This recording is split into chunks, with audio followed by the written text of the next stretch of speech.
Hello and welcome. My name's Fiona, and today we're going to look at literacy and numeracy in the 21st century. The way in which we access, gather, and gain information has changed, particularly with the advent of the internet. Today, we're bombarded with information from tweets and Facebook, Instagram, and Snapchat. With all this noise, how can we, or indeed the next generation, decipher truth or even gain understanding? Today, more than ever, it's essential to be a critical thinker, to be able to step back, analyse, and interpret. It is through understanding and use of both literacy and numeracy that we can develop these tools in order to become an empowered citizen in the 21st century. So, doesn't being literate just mean being able to read and write? Well, yes, but it's actually so much more than that. Let's consider in a school-based environment where literacy has become increasingly more complex. It is not only limited to the diversity of texts a student is required to analyse, interpret and understand, but also the general context of the world around them. In a globalised world with ever-increasing social, political and cultural diversity and awareness, students often unconsciously will be negotiating multiple Englishes and social languages every day. Connolly and Girakis put it quite efficiently in saying, in a world diverse with cultures, print text, media and technologies, a literate person needs to possess certain specific capabilities. That is, they need to have confidence and willingness to engage with language, to acquire, construct, and communicate meaning in all aspects of daily living. And with those developed capabilities, they'll be able to function not only as a critical, but also empowered citizen in today's multifaceted society. And as with literacy, being numerate has an inclusionary importance. Ernest argues that mathematics, one's skills, knowledge, and confidence in this results in empowerment, both mathematically and socially. That it is, in fact, a thinking tool. Which brings us to being numerate or quantitatively literate. Traditionally, many might consider themselves either a math person or an English person. Students may hold one of these dispositions or another from an early age, potentially restricting themselves from their own development. Hence the essential need to first clearly define what it is to be numerate and enlighten the student to their already present capabilities, and thereby build on them. An early definition of this concept was being at home with numbers. However, it definitely goes much further than that. While it is the ability to multiply, for instance, it's also to analyse polls and graphs on the news, interpret a map, follow a recipe. It goes beyond problem solving and into the realms of creating. Simply stated, to be numerate is to use mathematics effectively to meet the general demands of life at home, in paid work, and for the participation in the community and civic life. So let's delve into what that means in terms of the Australian curriculum.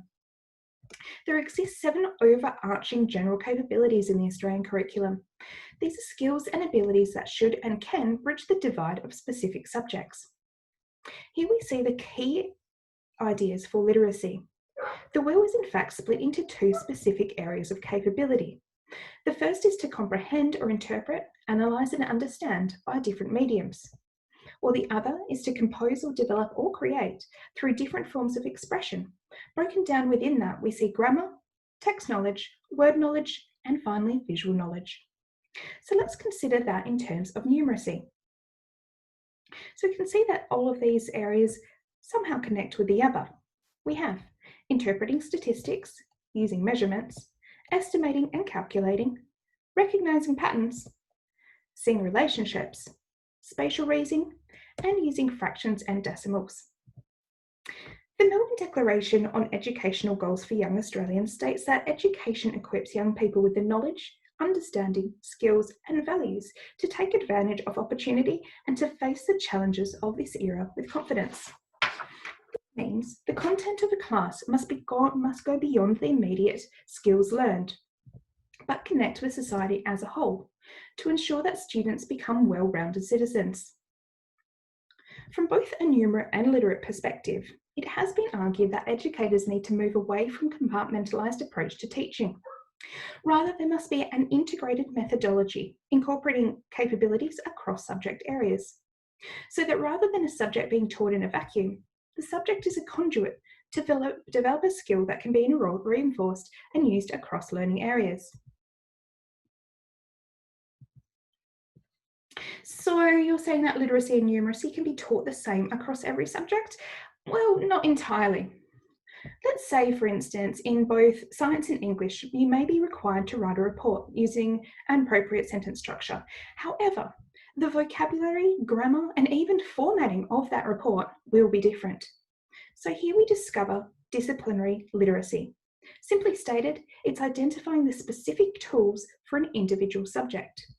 That within each individual subject, there are specialised knowledge and abilities that must be used in order to create, communicate, and use the knowledge. The duty of the educator, therefore, is to teach this specific subject literacy and numeracy in order that the student can perform like experts in that discipline. In terms of history, both numeracy and literacy are deeply ingrained. History, by its very nature, is the analysis of patterns, an important element of being numerate. Furthermore, history requires the ability to operate with calendars, estimate and measure, interpret maps, and chance events, just to name a few. Meanwhile, every aspect of literacy is required in history, from comprehending and developing different forms of text, interpreting and making use of variety of media, listening, reading, interpreting information from different sources, and critical analysis throughout. Let's have a look at an example of a class. So say Halloween is approaching, so you decide to engage the students in a fun activity. In groups, they are required to present on the origins of Halloween in different countries or cultures. During this seemingly simple activity, students will touch on a broad range of capabilities across the curriculum, from researching different texts to using technology and literacy in order to develop a presentation. Students will refer to maps, incorporating geography, and create masks and displays, which will use various mathematical skills. Alternatively, say your colleague is teaching a unit on health, on cigarettes or vape smoking. This gives you an opportunity to use a topic that is recent and familiar to your students, while impressing the lessons learned in health. So students will research the development of the tobacco industry from its origins to its decline and its more recent resurgence. Students will need to make use of their ability to research and analyse information, including visual media in terms of marketing, review graphs and statistics using their mathematical skills, consider the economic ramifications of the decline of the industry. They will finally present a timeline incorporating major social, political, scientific findings with a prediction of what will happen to the industry in the future. Again, a relatively simple topic that spans so much more of the curriculum. Let's get even more specific. The content descriptors of Year 7 to 10 history are actually highly integrated, which provides opportunities to work on new skills and abilities no matter what the topic area. Let's consider activities in relation to historical skills, chronology, terms and concepts, and we'll associate those with historical knowledge in terms of rights and freedoms 1945 to present. So we're going to link the present and the past. Students are going to be divided into two groups. One is going to research the lead up to the 1968 demonstrations after the assassination of Martin Luther King, while the other will research the event resulting in the 2020 George Floyd protests. Each group will be further split into researching articles and information purely from either a conservative or liberal perspective. Each individual group will create a timeline, present to the class, including quotations, images, and where relevant, videos related to major events. Beyond learning and practicing history-orientated skills, students will engage their literacy through research, the reading and interpretation of texts, analysing visual media, and the creation and delivery of a presentation. At the same time, they'll be required to navigate and analyse statistics, graphs, and polls, identify patterns, and work with timelines and calendars. So, in this one simple activity, they've used their literacy skills in terms of vocabulary, using different perspectives, and analysis. They've used different numerical skills in terms of graphs and patterns. They've actually connected with math, politics, geography, economics, and English. And finally, they've actually connected the subject to the real world. So, how can we navigate this technologically orientated, globalised, and increasingly diverse world?